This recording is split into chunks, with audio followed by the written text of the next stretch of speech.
నమస్కారం. మనందరం మనకు మనం ఎన్నోసార్లు మాట ఇచ్చుకుంటాం కదా, రేపట్నుంచి ఖచ్చితంగా ఇది చేస్తాను అని. కానీ నిజం చెప్పండి, ఎన్నిసార్లు ఆ మాట నిలబెట్టుకున్నాం? అసలు మనకు మనం చేసుకునే ఆ ప్రామిస్కున్న అసలు పవరేంటి? మరి దాన్ని మనమెందుకు నిలబెట్టుకోలేకపోతున్నాం? పదండి, ఈ ప్రశ్నలకు సమాధానాలు వెతుకుదాం. మనలో చాలామందికి అనుభవమే. జిమ్లో చేరిన మొదటి వారమున్న ఉత్సాహం, కొత్త సంవత్సరం రోజూ తీసుకున్న తీర్మానాలు కొన్ని రోజులకే ఏమైపోతాయి?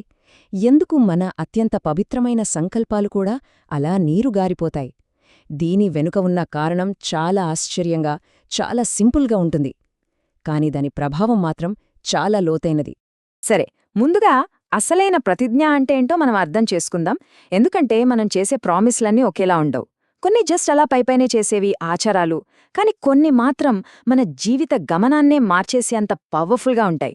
ఆ రెండింటి మధ్య తేడా ఏంటో చూద్దాం. ఇక్కడ ఒక అద్భుతమైన పోలిక ఉందన్నమాట. ఒకవైపు ప్రతి సంవత్సరం చేసే ఒక రిచువల్, ఇదొక డ్రెస్ రిహర్సల్ లాంటిది. మరోవైపు జీవితంలో ఒక్కసారే తీసుకునే అసలైన ప్రతిజ్ఞ, ఇదే ఫైనల్ పర్ఫార్మెన్స్. ఒకటి కేవలం నీడ అయితే, ఇంకొకటి నిజం. ఒకటి కాపీ అయితే, మరొకటి ఒరిజినల్ మాస్టర్పీస్. అయితే ఇంత గొప్ప ప్రతిజ్ఞకు ఫౌండేషన్ ఏంటి? పవిత్రత. కాని ఇక్కడ పవిత్రత అనగానే మనం మామూలుగా అనుకునేది కాదు. ఇది కేవలం బ్రహ్మచర్యం పాటించడం గురించి మాత్రమే కాదు. కోపం, దురాశ, అహంకారం ఇలాంటి 5 పెద్ద శత్రువులను మనసులోంచి కంప్లీట్గా తీసివేయడం. ఇది ఏదో పాటించే ఒక రూల్ కాదు. ఇది 24/7 మనం బ్రతికే విధానం. సంకల్పం ఇంత బలంగా ఉన్నప్పుడు మరి మనలో ఈ పగుళ్ళెక్కడించొస్తాయి? మనల్ని దారి తప్పించేదేంటి? ఇక్కడే అసలు విషయం ఉంది. మన బలహీనతలకు అతిపెద్ద కారణం కోపం. ఇంకా కరెక్ట్గా చెప్పాలంటే, కోపం వచ్చినప్పుడు మనల్ని మనం మోసం చేసుకోవడానికి మనం అల్లుకునే అద్భుతమైన కథలు. ఈ మాట మనందరికీ చాలా బాగా పరిచయమే కదా. బాధ్యతను తప్పించుకోవడానికి మనం వాడే ఫస్ట్ వెపన్ ఇదే. నా కోపానికి కారణం నేను కాదు, వాళ్ళు అని చెప్పడం ద్వారా మనం మనల్ని బాధితులుగా చూపిస్తూ కంట్రోల్ని మన చేతుల్లోంచి వాళ్ల చేతుల్లోకి నెట్టేస్తాం. చాలా తెలివైన ఎస్కేప్ ఇది. ఇక ఇది రెండో రకం సాకు. ఆ సిచ్యువేషన్లో ఎవరైనా నాలాగే ప్రవర్తిస్తారులే అని చెప్పడం. ఇది ఇంకా తెలివైన ఎత్తుగడ. ఎందుకంటే ఇక్కడ మనం మన తప్పును ఒప్పుకోవట్లేదు. మన బలహీనతను అందరి బలహీనతగా మార్చేస్తున్నాం. ఇది నా ఒక్కడి ప్రాబ్లం కాదు, ఇది చాలా నార్మల్ అని మనల్ని మనమే కన్విన్స్ చేసుకుంటున్నాం. మరి ఇంత పెద్ద ప్రతిజ్ఞ చేశాక కూడా ఈ చిన్న చిన్న కోపాలు, ఈ సాకులెందుకు మిగిలిపోతాయి? దానికి ఈ రూపకం ఒక అద్భుతమైన సమాధానమిస్తుంది. మనం పెద్ద రాక్షసులను వదిలించుకున్నామని సంబరపడతాం, కాని వాటి చిన్నపిల్లలని మాత్రం మన దగ్గరే ప్రేమగా ఉంచుకుంటాం. ఆ చిన్న కోపాలు, ఆ చిన్న అసహనాలు అవే మెల్లగా పెరిగి మళ్లీ పెద్ద రాక్షసులుగా మారిపోతాయి. ఇప్పటివరకు మనం చూసిన ఈ సాకులన్నీ వేరువేరుగా కనిపించొచ్చు, కాని వాటన్నింటికీ మూలం, రూట్ కాజ్ ఒకటే. మన సంకల్పాన్ని బలహీనపరిచే ఆ ఒక్క శత్రువు ఎవరు?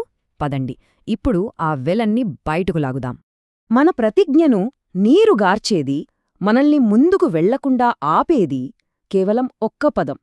ఒక్క క్షణం ఆలోచించండి, ఆ ఒక్క పదం ఏమై ఉంటుంది?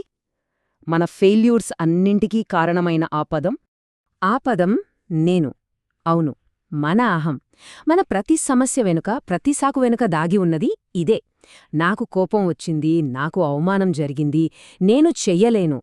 ఈ నేను అనే పదం ఉన్నంతవరకు ఏ ప్రతిజ్ఞ కూడా నిలబడదు. ఈ నేనుకి మొదటి రూపం గర్వం. నేను చెప్పిందే కరెక్ట్, నన్నెవరూ ప్రశ్నించకూడదు, నా మాటే వినాలి అనే అహంకారం. ఇది మనల్ని కొత్త విషయాలు నేర్చుకోకుండా, మనల్ని మనం మార్చుకోకుండా అడ్డుకుంటుంది. ఇక రెండో రూపం నిరాశ. ఇది కూడా ఆ నేను నుండే వస్తుంది. నేను ఇంతే, నా వల్ల కాదు, ప్రయత్నించి ఫెయిల్ అవ్వడం కంటే అసలు ప్రయత్నించకపోవడమే బెటర్ అనే ఒక స్వీయ జాలి. ఇది మనల్ని ఒక్క అడుగు కూడా ముందుకు వెయ్యనివ్వదు. మరి ఈ నేను అనే శత్రువును ఎలా జయించాలి? దానికి ఇక్కడ ఒక అద్భుతమైన పరిష్కారముంది. యజ్ఞంలో మేకను బలి ఇచ్చినట్లు మే మే అని అరిచే మన అహాన్ని బలివ్వాలి. అంటే నేను నేను అనే అహంకారాన్ని త్యాగం చేయాలి. ఆ గర్వంతో కూడిన నేను, ఆ నిరాశతో కూడిన నేను రెండింటిని వదిలించుకోవాలి. సరే, అహాన్ని త్యాగం చేయడం వినడానికి బాగున్నా ఇది చాలా కష్టమైన పని. అసలు మనం ఇంత కష్టపడాల్సిన అవసరమేముంది? ఇది కేవలం మనకోసం మాత్రమేనా? కాదు. దీని వెనుక ఒక చాలా పెద్ద, చాలా అత్యవసరమైన కారణముంది. ఈ ప్రపంచం మనల్ని పిలుస్తోంది. మన చుట్టూ సమస్యలు, సవాళ్లు. ఇలాంటి టైంలో మన అంతర్గత ప్రపంచం ఎలా ఉంది? మనం బయటి ప్రపంచానికి హెల్ప్ చేసేందుకు రెడీగా ఉన్నామా? లేక మన సొంత సమస్యలతోనే ఇంకా ఫైట్ చేస్తున్నామా?